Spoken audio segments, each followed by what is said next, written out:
नमस्कार, मैं हूं चुम खान। दिन भर की खबरों में सबसे पहले नजर डालते हैं आज के मुख्य समाचारों पर। सरकार के आने की आहट युद्ध स्तर पर चल रही है तैयारी।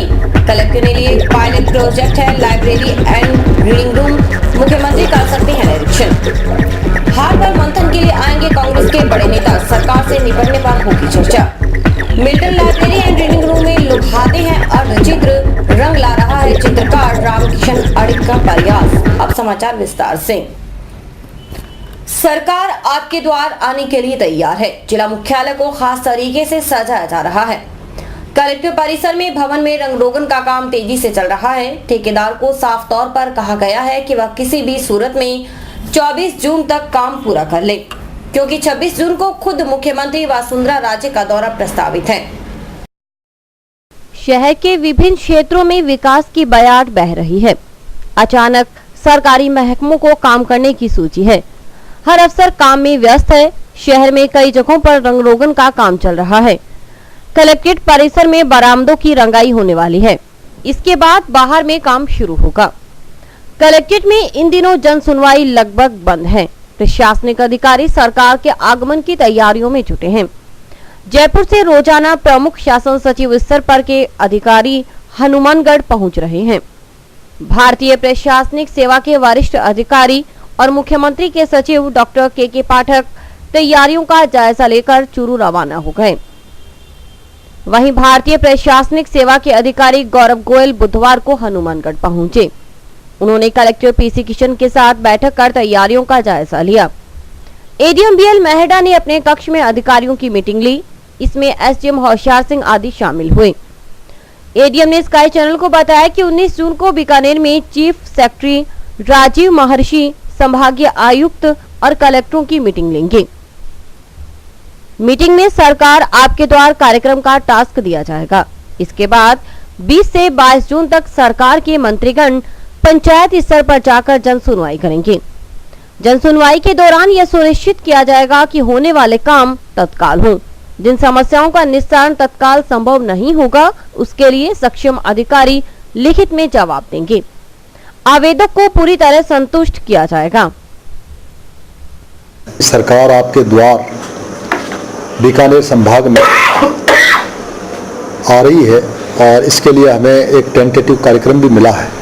तो उसके तहत 19 तारीख कल है, उसको एक ब्रीफिंग मीटिंग जो है वो चीफ सेक्रेटरी महोदय के द्वारा अधिकारीगण की, जिसमें संभागीय आयुक्त महोदय, जिला कलेक्टर महोदय और अन्य डीएलओ जो इम्पोर्टेंट है वो वहाँ पर भाग लेंगे। 20 तारीख 20, 21 और 22 3 दिन हमारे जो क्षेत्र है उनके अंदर पूरे जिले के अंदर हमारी जो 7 पंचायत समितियां हैं उनमें 3 मंत्री महोदय जो हैं वो दौरा करेंगे, फील्ड के अंदर विजिट करेंगे और वहाँ भौतिक सत्यापन करेंगे और क्या कार्रवाई है, क्या लोगों का फीडबैक है जो हम सर्विसेज डिलीवर कर रहे हैं उनके बारे में वो जानकारी प्राप्त करेंगे और उनके जो परिवार जो उनको फील्ड में प्राप्त होंगे उन परिवारों को भी वो वहाँ पर लेंगे। और उसके बाद में जब समाप्त हो जाएगी अपने विजिट, तो शाम को जो है वो सारे परिवार हैं उनको एक राजस्थान संपर्क पोर्टल के अंदर दर्ज किया जाएगा और उनको फिर टाइम बाउंड फ्रेम में उनको समाधान करने का प्रयास किया जाएगा।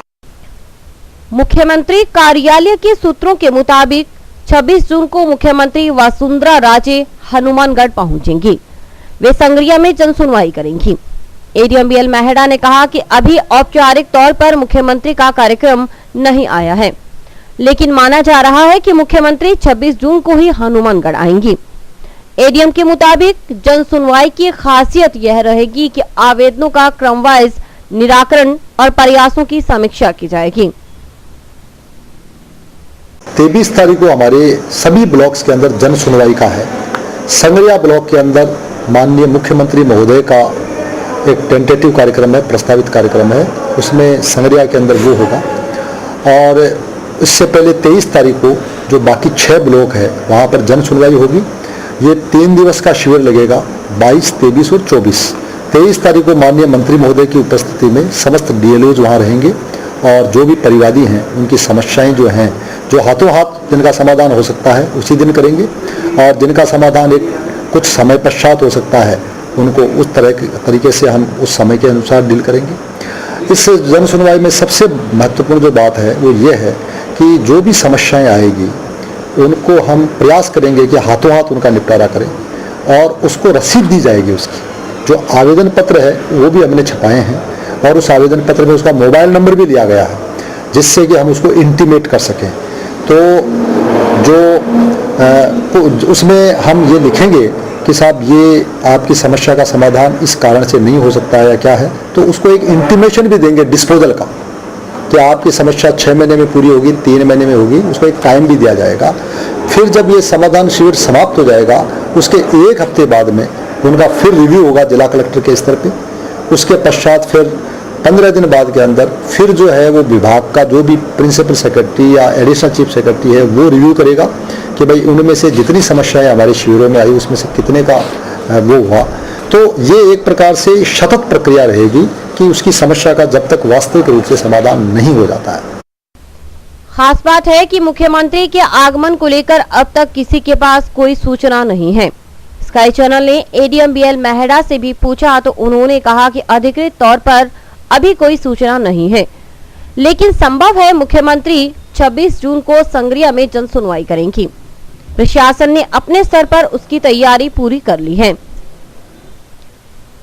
मुख्यमंत्री जी का अभी कार्यक्रम जो है वो 26 तारीख को है, तो वाया संग्रिया आकर के और वो वहाँ पर जन सुनवाई करने का कार्यक्रम हमें टेंटेटिवली ऐसी सूचना प्राप्त हुई है मुख्यमंत्री कार्यालय के सूत्रों से, अभी लिखित में तो नहीं आया है, तो संग्रिया के अंदर जन सुनवाई करने का है।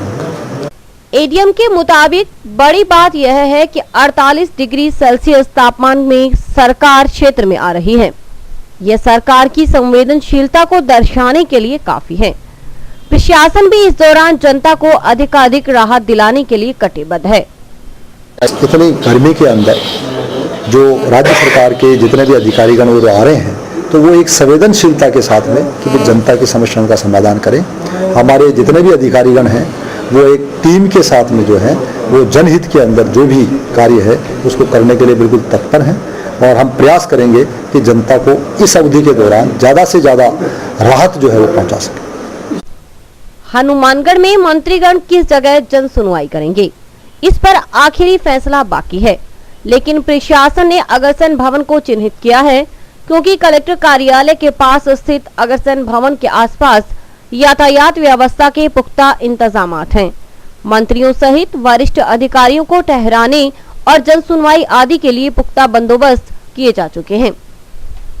प्रशासन जो भी अधिकारीगण और मंत्रीगण यहाँ पधारेंगे उनके लिए उनके ठहरने की व्यवस्था और उनके साथ में जो जन सुनवाई की व्यवस्था के लिए पूरा कैंप्स जो है उसकी व्यवस्था तो हम कर ही रहे हैं और इसके साथ साथ जो लोग वहाँ आ रहे हैं उनके लिए पेयजल की व्यवस्था, उनके लिए छाया की व्यवस्था वो कर रहे हैं। हनुमानगढ़ में भी हम प्रयास ये कर रहे हैं कि ऐसी जगह हम सेलेक्ट करें जिसके अंदर लोगों को ज़्यादा समस्या नहीं हो, इस धूप के अंदर वो छाया के अंदर रहें, तो ये हम व्यवस्था कर रहे हैं। जब एडीएम से पूछा गया कि आखिर जिला मुख्यालय पर मुख्यमंत्री की जन सुनवाई का कार्यक्रम क्यों नहीं बनाया गया, इस पर एडीएम बीएल मेहड़ा ने कहा कि हर जगह यह संभव नहीं होता। इस तरह के कार्यक्रम उच्च स्तर पर तैयार होते हैं, इसलिए इस मसले पर कुछ भी कहना गलत होगा। उन्होंने कहा कि जब संग्रिया में जन सुनवाई तय है तो फिर बाकी जगहों की बात बेमानी है। मुख्यमंत्री जी हर जगह जन सुनवाई नहीं कर पाएंगे, उनको जिस तरह से उनका कार्यक्रम रहता है, जिस तरह से उनकी व्यस्तता है, तो अपने जिले के अंदर किसी न किसी जगह करेगी। अभी तक केवल हमें संग्रिया के बारे में प्राप्त हुआ कि वहां पर जन सुनवाई कर सकती है। जिला कलेक्टर पीसी किशन के लिए library and reading room pilot project है। इसे अभिनव प्रयोग के तौर पर माना जा रहा है। खबर है कि मुख्यमंत्री वसुंधरा राजे भी कलेक्टर पीसी किशन के इस प्रयास से अभिभूत हैं, लिहाजा वे खुद किसी भी लाइब्रेरी एंड रीडिंग रूम का निरीक्षण करेंगी। सीएम के प्रस्तावित दौरे को देखते हुए John Milton library and reading room की सार संभाल तेज हो गई है। यह है John Milton library and reading room. Sureshiya के वार्ड नंबर 42 में स्थित इस लाइब्रेरी एंड रीडिंग रूम में विकास कार्य तेजी से जारी है। सप्ताह भर से रोजाना 6-7 मजदूर यहां पर कार्यरत हैं। नगर परिषद ने भी इसकी सुध ली है। पुस्तकालय के आगे पौधे लगाए गए हैं। कैंपस में टाइल्स लगाने का काम चल रहा है। कलेक्टर ने परिसर में एक मंच बनाने के लिए भी कहा है जिस पर बच्चे छोटा मोटा कार्यक्रम भी कर सकेंगे। खास बात है कि मुख्यमंत्री का काफिला करनी चौक से सुरेशिया पुलिस चौकी होते हुए लाइब्रेरी तक जाएगा, इसलिए पुलिस चौकी के पास सड़क निर्माण भी जारी है। नगर परिषद के जेईएन सुरेंद्र प्रताप सिंह के मुताबिक लाइब्रेरी में निर्माण कार्य 20 जून तक खत्म करने के लिए कहा गया है। वहीं अर्धचित्रों के आगे इंटरलॉक बनाने का काम भी युद्ध स्तर पर जारी है।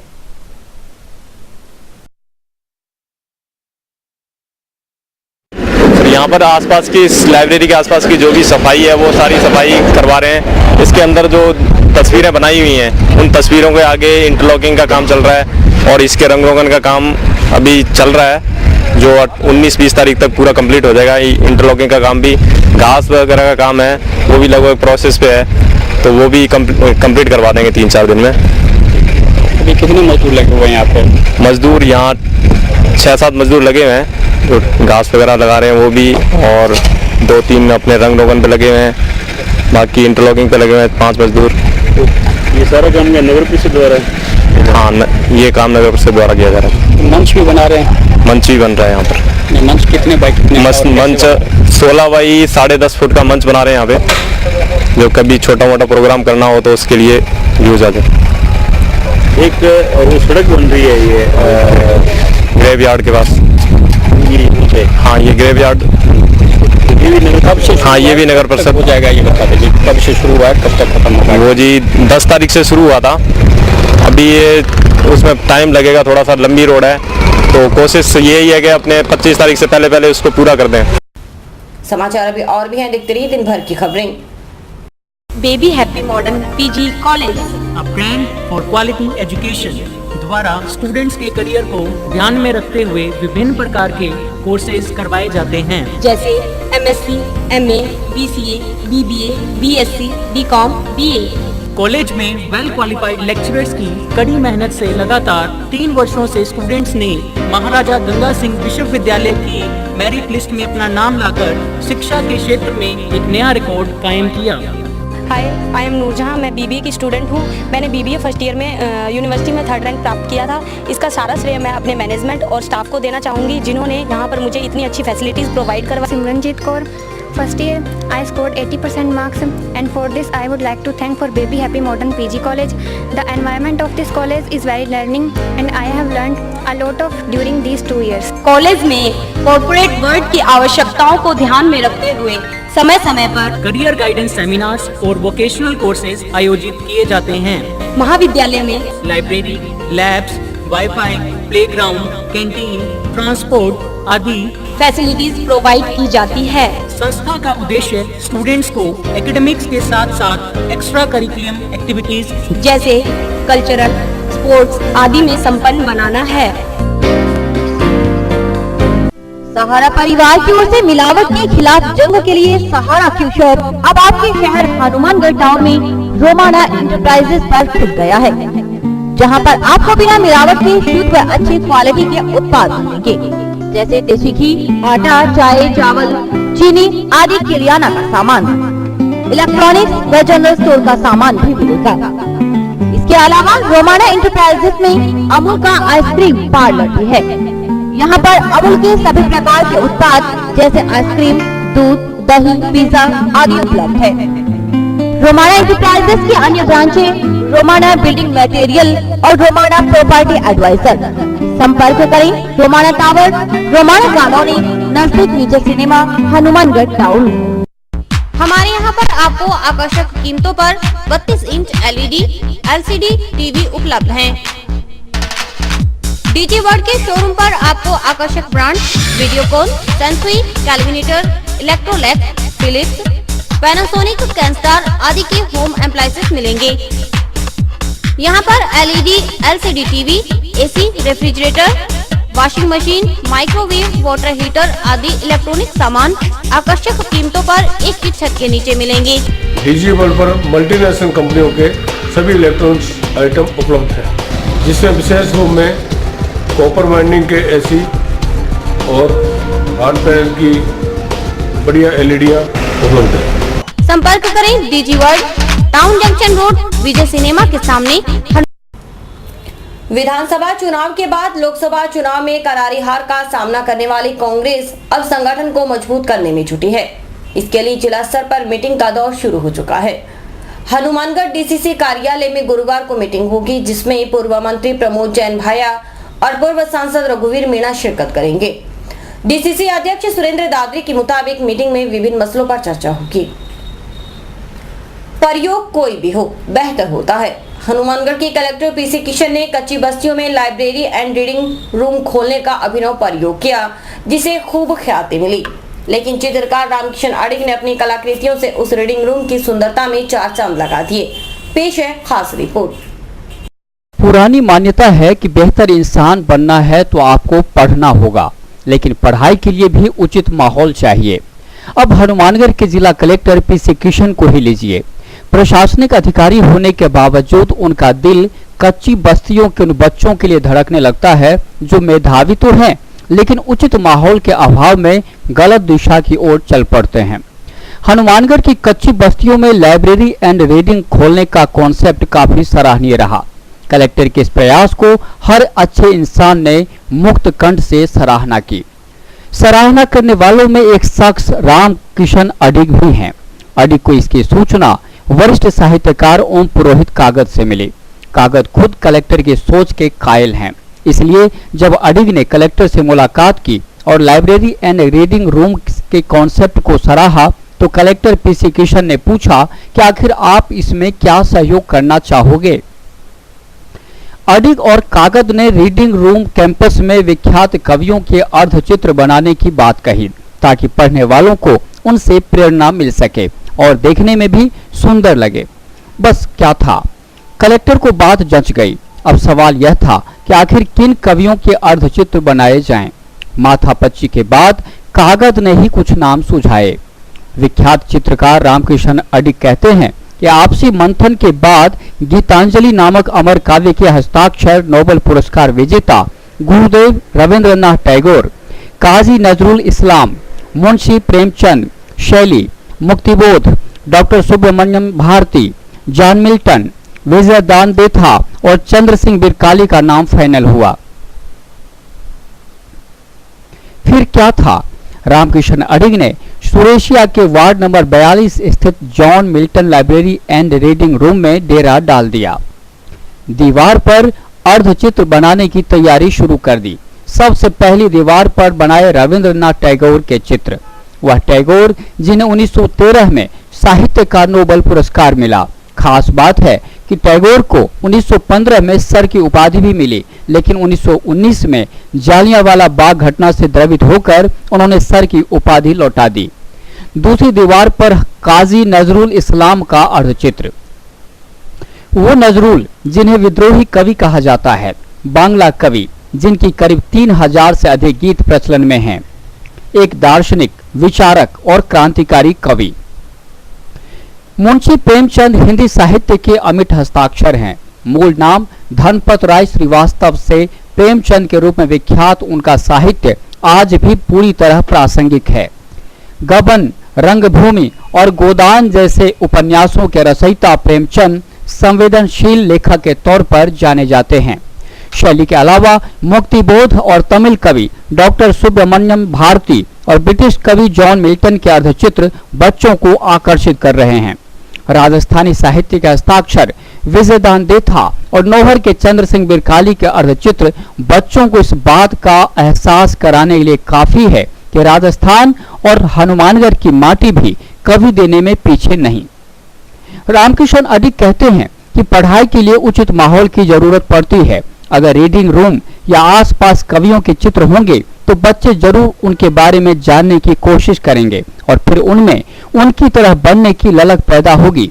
यही वजह है कि जब कलेक्टर ने पूछा तो उन्होंने फौरन अर्धचित्र बनाने की बात कह दी। जब मैं यहाँ आया पहली बार तो जिलाधीश महोदय ने पूछा कि इसमें क्या कर सकते हैं, तो लाइब्रेरी होने की वजह से सबसे पहले मेरे दिमाग में यही ख्याल आया कि देश विदेश के कुछ लेखकों की यहाँ पे अर्धचित्र बनाए जाएं, जो मतलब मूर्ति और चित्र दोनों का मिला जुला रूप है। तो हम लोगों ने फिर तय किया, कलेक्टर साहब ने भी उसमें राय दी कि रविन्द्रनाथ टैगोर साहब, नजरुल इस्लाम साहब, मुंशी प्रेमचंद साहब, शैली, मुक्ति बोध जी और सुब्रमण्या भारती और विजयदान देथा जी हमारे राजस्थान के बहुत बड़े लेखक, और साथ में हनुमानगढ़ जिले के प्रतिनिधि के रूप में चंद्र सिंह जी बिरकाड़ी जो प्रकृति के बहुत बड़े कवि हैं, उनकी मूर्तियाँ हमने यहाँ पे बनाई। जॉन मिल्टन बहुत बड़े कवि हैं अंग्रेजी के, और उनकी कविताएं बहुत प्रसिद्ध हैं पूरी दुनिया में और सब जगह पढ़ी जाती हैं, पढ़ाई जाती हैं।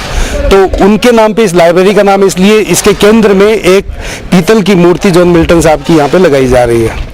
खास बात है कि बोलती तस्वीरों को बनाने में सीमेंट और पेंट का उपयोग होता है। इस काम में अडिग का सहयोग कर रहे हैं हनुमानगढ़ के विख्यात चित्रकार गणेश सोलंकी। अडिग कहते हैं कि अगर सोलंकी का सहयोग नहीं होता तो शायद काम इतना आसान नहीं होता। जॉन मिल्टन साहब की मूर्ति को पहले मिट्टी में बना के फिर पीतल में उसको कास्ट करवा रहे हैं। बाकी सब मूर्तियां सीमेंट की बनी हुई हैं और साथ में पेंट करवाया। सारा काम अकेले के बस का था नहीं, इसलिए मैंने कुछ लोगों की सहायता भी ली है इसमें। यहाँ के हमारे स्थानीय चित्रकार गणेश सोलंकी जी ने भी इसमें आके पूरा सहयोग किया है और उनके साथ भी इसमें काम किया है। और ज़्यादातर तो ये सीमेंट में ही की गई है, सारी मूर्तियाँ सीमेंट की हैं, बाकी पेंट लगाया गया है। अमूमन चित्र बनाना उतना आसान नहीं, फिर भी अडिग जैसे मूर्तिकारों को एक अर्धचित्र बनाने में 3 से 4 दिन तो लग ही जाते हैं। वे महीने भर से चित्र बनाने में मशगूल हैं। 25 जून तक यह तैयार भी हो जाएगा। मूर्ति बनाने में समय का कई बार क्या होता है कि जैसे कुछ दूसरे काम बीच में हो जाते हैं, तो कई बार क्या होता है कि समय ज़्यादा लग जाता है। अदरवाइज एक मूर्ति में 3 से 4 दिन लग जाते हैं। अब जैसे जॉन मिल्टन साहब की मूर्ति है तो वो चूंकि बड़ा काम इसलिए है कि उसमें पहले मिट्टी में मॉडल बनाना पड़ता है, मॉडलिंग करनी पड़ती है, फिर उसका सांचा बनाना पड़ता है और फिर पीतल में कास्ट होना, तो वो पूरा 1 महीने का प्रोसेस हो जाता है। लेकिन ये सीमेंट वाली मूर्तियाँ अमूमन 3-4 दिन में एक बन जाती है। अर्धचित्रों की गुणवत्ता को लेकर अडिग बताते हैं कि सीमेंट मजबूती के लिए विख्यात है। जब तक दीवार है चित्र रहेंगे। शांति निकेतन में भी अर्धचित्र बनाए गए हैं जिसमें सीमेंट और कंक्रीट का उपयोग हुआ। सैकड़ों साल इन चित्रों को देखा जा सकता है। सीमेंट की उम्र है ना ज़्यादा तो नहीं, लेकिन मैंने जहाँ तक देखी है, क्योंकि आप अगर जानते हो तो रामकिंकर बैस साहब शांति निकेतन में बहुत बड़े आर्टिस्ट मूर्तिकार हुए और उनका सारा काम, बहुत सारा काम जो उन्होंने किया वो कंक्रीट और सीमेंट से ही बना हुआ है और बरसों के बाद भी, आज 60 साल बाद भी है ना, वो जिंदा है। तो अगर ये दीवारें सुरक्षित रहती हैं तो इनका कुछ नहीं बिगड़ेगा, तो अगर दीवारें प्रोटेक्ट की गई तो इनका कुछ नहीं बिगड़ेगा, 100 साल भी कुछ नहीं बिगड़ेगा।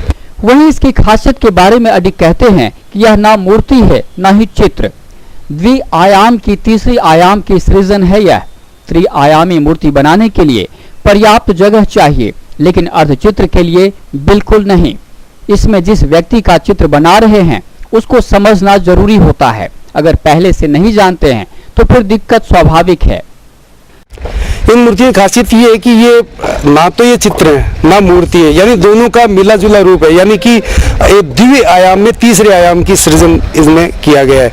यानी कि अगर आप त्रिआयामी मूर्ति बनाएंगे तो आपको पूरा स्पेस चाहिएगा, चारों तरफ खुला हुआ, लेकिन ये दीवार पे ही बन जाती है। ये इनकी खासियत है कि किसी भी दीवार पे इनको बनाया जा सकता है। और मैंने पूरी कोशिश की है कि जिस कलाकार का यानी जिस लेखक का मैं चित्र बनाऊं उसकी छवि उसमें दिखे, और उसका छवि ही नहीं दिखे, उसका साथ में जो उसके विचार हैं, उसके जो लेखन है वो भी उसमें प्रतिबिंबित हो। इसीलिए आप कहीं देखेंगे कि जैसे प्रेमचंद जी को देखेंगे तो वहाँ एक रूखापन और जो जिस तरह की जिंदगी उन्होंने जी, शैली के यहाँ देखेंगे तो रोमांटिसिज्म है वहाँ पूरा, तो उनके यहाँ पूरी स्मूथनेस दिखेगी, तो वो सारा ध्यान रखने की कोशिश की है। जैसे विजयदान देथा साहब है, वो लोक कथाओं से और उनसे जुड़े हुए, तो वहाँ वही चीज दिखे, ये हमने कोशिश की है। आखिर अडिग इतने परफेक्ट कलाकार कैसे हो गए? सवाल सुनने पर अडिग कहते हैं कि पहले नहीं सोचा था कि पेशा के तौर पर इसे अपनाने की जरूरत पड़ेगी। घर पर खुद ही मूर्तियां बनाने का शौक था, लेकिन जयपुर में अचानक कुछ ऐसा देखा कि एक दिन खुद राजस्थान स्कूल ऑफ आर्ट में दाखिला लेने पहुंच गए। मैं बहुत लंबे समय तक तो मेरा सीधा एकदम प्रोफेशनल ढंग से कोई जुड़ाव नहीं था, सिर्फ अपना घर में बैठ के करता रहता था। फिर अचानक एक बार जयपुर जाते हुए मैंने राजस्थान स्कूल ऑफ आर्ट देखा और बिना कोई योजना के एडमिशन ले लिया, और फिर बाद में मुझे विधिवत ट्रेनिंग मैंने राजस्थान स्कूल ऑफ आर्ट में ली और डॉक्टर सुमहेंद्र जी मेरे गुरु रहे हैं। आखिर सवाल, अर्धचित्र का क्या भविष्य है? रामकिशन अडिग के मुताबिक बहुत ही बेहतर है, बशर्ते किसे सीखने की ललक हो, लेकिन इसके लिए सिस्टम डेवलप करने की जरूरत है। पहले तो सीखने वाला हो, फिर सिखाने वाला भी। भविष्य में जो लोग देखिए, ये कोई इस तरह का सब्जेक्ट तो है नहीं कि आपने हिंदी एमए से कर लिया और आपने नौकरी पा ली, साहित्यकार भले ही ना बने। यहाँ पे कोई भी आता है तो वो अपनी रुचि से ही आता है, और अगर बिना रुचि के आता है तो वो कुछ हासिल नहीं कर पाता। और अभी भी बच्चे हैं उनकी, अभी हम यहाँ लाइब्रेरी में देखते हैं उनकी सब तरह की कलाओं में रुचि है। वो हारमोनियम के साथ भी छेड़छाड़ करते हैं, वो नाटक भी करना चाहते हैं, वो चित्र भी बनाना चाहते हैं। हमने एक बार यहाँ पे एक दिन बच्चों को मिट्टी दी, कुछ छोटी छोटी मूर्तियाँ उन्होंने बनाई, हालांकि वो मिट्टी की थी इसलिए टूट भी गई, वो मजे मजे में उन्होंने खेल खेल में बनाई, लेकिन रुचि तो है। लेकिन हमारे यहाँ अभी सिस्टम में इस तरह की चीजें नहीं है कि उस रुचि का कोई पुरस्कार किया जा सके। अगर बच्चों को अवसर मिले तो सचमुच कलाकार और भी बड़े कलाकार पैदा हो सकते। कुल मिलाकर Milton library and reading room भले हनुमानगढ़ के जिला कलेक्टर पीसी किशन का छोटा प्रोजेक्ट हो, लेकिन जिस तरह उसे भव्य रूप दिया जा रहा है, माना जा रहा है कि बाद में राज्य सरकार का पायलट प्रोजेक्ट साबित हो सकता है। अगर मुख्यमंत्री हनुमानगढ़ प्रवास के दौरान एक बारगी दौरा करती हैं, तो यकीनन वे इस महत्वपूर्ण प्रोजेक्ट को राजस्थान में फैलाने का प्रयास करेंगी। Bureau report, sky channel, Hanumangarh. Junction railway colony में पेड़ के नीचे एक व्यक्ति मृत अवस्था में पाया गया। आसपास के लोगों की सूचना पर पुलिस मौके पर पहुंची। एएसआई मंगल सिंह ने बताया कि देखने में यह व्यक्ति भिखारी लगता है और ज्यादातर रेलवे बाउंड्री में रहता था। जंक्शन के रेलवे कॉलोनी में पेड़ के नीचे सो रहे भिखारी की मौत हो गई। आसपास के लोगों के अनुसार वह भिखारी तकरीबन 12 बजे पेड़ के नीचे आकर सोया था और बाद में उसकी मौत हो गई। लोगों ने इसकी सूचना पुलिस को दी। मौके पर पहुंचे एएसआई मंगल सिंह ने बताया कि यह भिखारी रेलवे बाउंड्री में और पुल के नीचे रहता था। आज यह रेलवे कॉलोनी में आ गया और इसकी मौत हो गई। पुलिस ने शव की शिनाख्त के लिए शव को राजकीय चिकित्सालय के मॉर्चरी रूम में रखवाया है। ये दोपहर में करीब 1 बजे से दरवाजा खुला, कोई घर वालों ने देखा कि कोई मरा पड़ा है, फिर हमने सूचित कर दिया। उससे पहले तो सर वो पुल के नीचे, फिर यहाँ रेलवे बाउंड्री के अंदर था, उसके बाद फिर यहाँ पहुँच गया।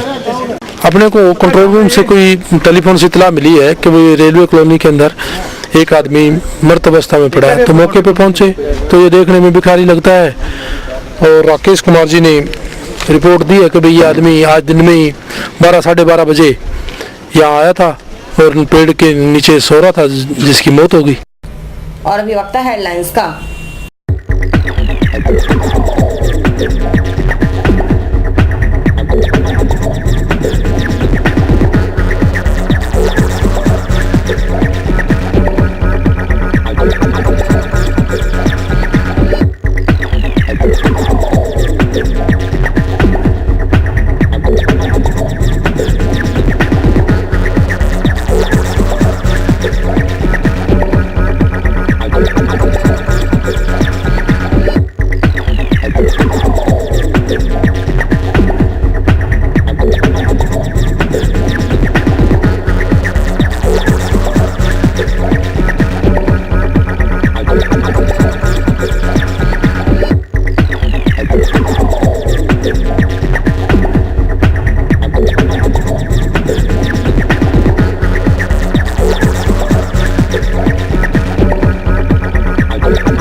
महिला सशक्तिकरण को बढ़ावा देने के लिए जागो नारी संगठन पिछले काफी समय से सक्रिय है।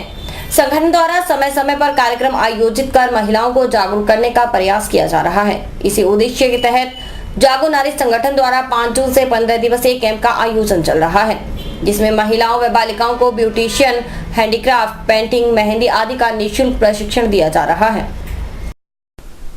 जंक्शन स्थित सुरेशा के दून सीनियर सेकेंडरी स्कूल में जागो नारी संगठन द्वारा 15 दिवसीय शिविर का आयोजन चल रहा है।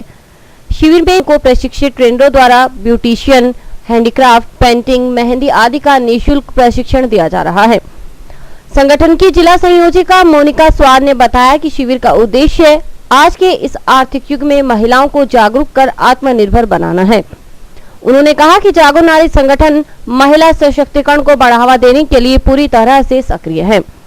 अमरपुरा थेड़ी के सरपंच अशोक जोइया व भाजपा नेता अमित साहू ने आज शिविर का अवलोकन किया। अतिथियों ने शिविर की गतिविधियों का अवलोकन करते हुए जागो नारी संगठन के प्रयासों की सराहना की। उन्होंने कहा कि इस तरह के आयोजन बालिकाओं व महिलाओं के सर्वांगीण विकास और उन्हें स्वावलंबी बनाने के लिए काफी महत्वपूर्ण है।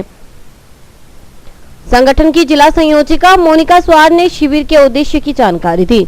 उन्होंने बताया कि शिविर के माध्यम से बालिकाओं व महिलाओं को ब्यूटिशियन, हैंडीक्राफ्ट, पेंटिंग, मेहंदी आदि का निःशुल्क प्रशिक्षण दिया जा रहा है। शिविर का समय शाम 5 बजे से 7 बजे तक है। शिविर 20 जून तक चलेगा।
नोहर में 2 गुटों में हुई फायरिंग में कई लोग घायल हो गए। एक पक्ष द्वारा की गई फायरिंग से दूसरे पक्ष का एक व्यक्ति घायल हो गया। घायल को राजकीय चिकित्सालय हनुमानगढ़ रेफर किया गया। नोहर में बुधवार को 2 गुटों में हुई फायरिंग में कई घायल हो गए। इनमें से एक गंभीर घायल को चिकित्सकों ने प्राथमिक उपचार के बाद हनुमानगढ़ रेफर कर दिया। जानकारी के अनुसार यहां 2 गुटों में किसी बात को लेकर तनातनी चल रही थी। इसी को लेकर बुधवार सुबह साहवा बस स्टैंड पर आमने सामने हो गए। करीब आधा घंटे चली इस खूनी जंग में जमकर हथियारों का प्रयोग हुआ। एक पक्ष की ओर से किए गए फायर में दूसरे पक्ष का एक युवक गंभीर घायल हो गया। नोहर सरकारी अस्पताल में प्राथमिक उपचार के बाद उसे रेफर कर दिया गया। घटना से इलाके में सनसनी फैल गई। नोहर अस्पताल में लोगों की भारी भीड़ जमा हो गई। पुलिस ने फरार आरोपियों की धरपकड़ के लिए छापेमारी शुरू कर दी। बताया जाता है कि एक दुकान का कब्जा छुड़ाने के बदले में मिली राशि के बंटवारे को लेकर यह विवाद चल रहा है। बशीर नाम से एक इंजर्ड व्यक्ति को भी लाया गया। हमें बताया कि इसको गोली लगी हुई है। मरीज बेहोश था। उसकी जांच की गई, एक्सरे करवाया गया। ब्लीडिंग ज़्यादा हो रही थी, डीप इंजरी थी। फिर हालत को देखते हुए मरीज को हनुमानगढ़ जिला चिकित्सालय में रेफर किया गया है। सूर्यदेव का रौद्र रूप बरकरार है। सप्ताह भर से तापमान में बढ़ोतरी के कारण लोगों का जीना मुहाल हो गया है। लोग दिन भर घर से बाहर जाने से परहेज करते रहे। दोपहर को सड़कों पर पूरी तरह सन्नाटा पसरा रहा। आदमी क्या, पशु पक्षियों के लिए भी गर्मी असहनीय होने लगी है। सुबह 8 बजते ही सूर्यदेव अपना रौद्र रूप दिखाने लगते हैं। चिलचिलाती धूप और तपन से उमस बढ़ जाती है। सुबह के साथ ही सूरज की तपिश लोगों को बेहाल करने लगती है। दोपहर होते होते स्थिति और भी गंभीर होने लगी। दिन भर चलने वाली गर्म हवाओं ने गर्मी का असर और भी बढ़ा रखा है। बुधवार सुबह से ही सूर्यदेव ने जैसे आग बरसाना शुरू कर दिया। गर्मी का असर इस कदर बढ़ गया है कि लोगों का जीना मुहाल हो गया है। गर्मी से राहत पाने के लिए लोग अपनी अपनी तरह से जतन करते रहे। बावजूद इसके परेशानी यहीं खत्म नहीं हुई। प्रचंड गर्मी से पेय पदार्थ पीकर स्वयं को गर्मी से मुक्त करने की कोशिश कर रहे हैं। बढ़ती गर्मी के कारण बाजार में इन दिनों ठंडे पेय पदार्थों की बिक्री में लगातार बढ़ोतरी हो रही है। तापमान में लगातार हो रही बढ़ोतरी से आमजन परेशान है। और इसी के साथ समाचार समाप्त हुए। रोजाना देखते रहिए समाचार। नमस्कार।